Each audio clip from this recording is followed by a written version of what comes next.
কপিলা কোথা থেকে ফিরে এলো? আর ওখানে কে কে কপিলার দুধ দোয়? কিন্তু বৃদ্ধা কোনো সাড়া দেয় না। তাই দেখে প্রশান্ত ও মালাবতী গোয়াল চালার কাছে যেতেই সেখানে আর ওই বৃদ্ধাকে দেখতে পায় না। জানো, তোমার মা গরুর দুধ বিক্রির সব টাকা বড় ছেলে আর বড় বৌমার হাতে দিয়ে দেয়। কিন্তু চাষবাস থেকে রোজগার করে সংসারের সব খরচ তো দাদাই করে, আর দুধ বিক্রির টাকা মায়ের ওষুধ খরচেই তো চলে যায়। ওই টাকার ভাগ আমারও চাই। আমি কিছু শুনতে চাই না। তুমি কাল সকালে এর একটা বিহিত করবে। এর পরের দিন সকালে যখন ছায়ারানী দুধ বিক্রি করছিল, তখন বিক্রম, মা, এই দুধ বিক্রির টাকা তোমার ছোট বৌমাকেও দিতে হবে, না হলে এই গরুকে আমি বেচে দিয়ে টাকা নেব। এ তুই কি বলছিস? সংসারে তো তুই 9 মাসে 6 মাসে টাকা দিস। সেই টাকা দিয়ে খুব জোর একদিনেরই মুদিখানার জিনিস হয়। তারপরেও দুধ বিক্রির টাকা চাষ কে করে? তখন নন্দিনী সেখানে এসে বলে, যদি টাকা না দেন তাহলে এই ভিটেতেও এই গরু রাখা যাবে না। গন্ধে আমি টিকতে পারি না। হে ভগবান, কত কষ্ট করে 2 ছেলেকে মানুষ করেছি, এখন এই দিনও দেখতে হবে? এরপর সেই দিন রাত্রিবেলা গোয়াল চালার সামনে দেখা যায় বিক্রম ও 2টি লোককে। তাদের মধ্যে একটি লোক বিক্রমকে 1 গোছা টাকা দেয়। তারপর তারা কপিলা গরু ও তার বাছুরটিকে নিয়ে চলে যায়। এরপর বিক্রম তার ঘরে গিয়ে, এই দেখো নন্দিনী, ও মা, কত টাকা গো! এইগুলো দিয়ে আমাকে নতুন গয়না বানিয়ে দিতে হবে। কিন্তু গরুটার সাথে বাছুরটাকেও দিয়ে দিয়েছি, আর কপিলা যেহেতু বালতি বালতি দুধ দেয় তাই মোটা টাকা পেয়েছি। এর পরের দিন সকালে ছায়ারানী গোয়ালের সামনে গিয়ে দেখে তার গোয়াল শূন্য। এ কি, কপিলা কোথায় গেল? হায় হায় হায়, কপিলা, আমার কপিলা! ছায়ারানীর কান্না শুনে বড় ছেলে ও বড় বৌমা দৌড়ে উঠানে আসে। তারপর তারা চারিদিকে অনেক খোঁজাখুঁজি করেও কোথাও কপিলাকে খুঁজে পায় না। মা, কপিলাকে কোথাও পেলাম না। মনে হয় কেউ চুরি করে নিয়ে গেছে গো। কপিলার শোকে ছায়ারানী খাওয়া দাওয়া বন্ধ করে দেয়। আর কিছুদিনের মধ্যেই ছায়ারানী কঠিন রোগে মারা যায়। অত লোক দেখিয়ে কেঁদে লাভ নেই।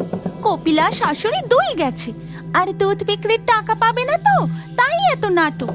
চুপ করো নন্দিনী, এমন সময় এসব কথা বলতে নেই। এরপর ছায়ারানীকে শ্মশানের দিকে নিয়ে চলে যায়। এর কিছু মাস পর ভোরবেলা সবাই যখন ঘুমিয়ে, তখন হঠাৎ শোনা যায়, কই গো, তুমি শুনতে পাচ্ছ? বাইরে কে যেন কাঁদছে, আর সাথে গরুও ডাকছে। হ্যাঁ, তাই তো, আমি স্পষ্ট শুনতে পাচ্ছি। চলো তো বাইরে বেরিয়ে গিয়ে দেখি একবার। হ্যাঁ হ্যাঁ, চলো। এরপর প্রশান্ত ও মালাবতী বাইরে বেরিয়ে এক অদ্ভুত দৃশ্য দেখে।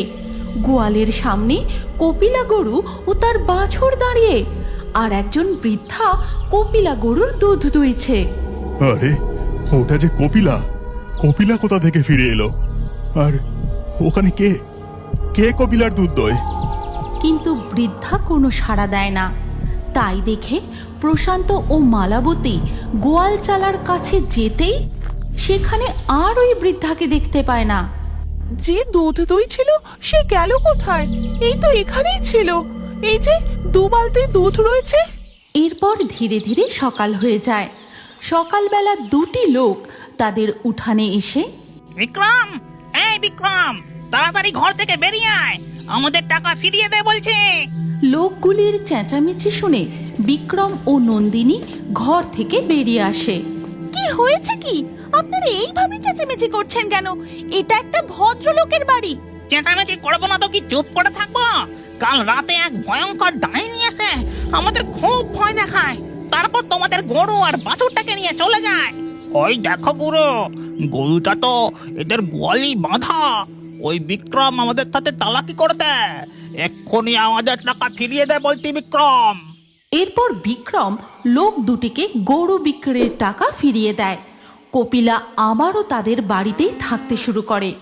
কিছুদিন পর থেকে মাঝে মধ্যেই কপিলা নিজেই বাড়ি থেকে বেরিয়ে কোথায় যেন চলে যায়, আবার সন্ধ্যা হবার আগে তার গোয়াল চালায় ফিরে আসে। একদিন জমিতে এক চাষি প্রশান্তকে বলে, জানো প্রশান্তদা, আমি সেদিনে দেখলাম তোমাদের গরুটাকে না এক ডাইনি বুড়ি জঙ্গলের পুকুরে গা ধুইয়ে দিচ্ছে। স্নান করাতে করাতে গরুটাকে খুব আদর করছে। আমি গাছের আড়াল থেকে লুকিয়ে লুকিয়ে দেখেছি গো। এই কথা শুনে প্রশান্ত সব বুঝতে পেরে মনে মনে হাসতে থাকে। এই গল্পের পরবর্তী পর্ব যদি তোমরা দেখতে চাও তাহলে কমেন্টে নেক্সট পার্ট অবশ্যই লেখো। আর আমাদের ফেয়ারি টুনস বাংলা ফেসবুক পেজটি এক্ষুনি ফলো করে নাও।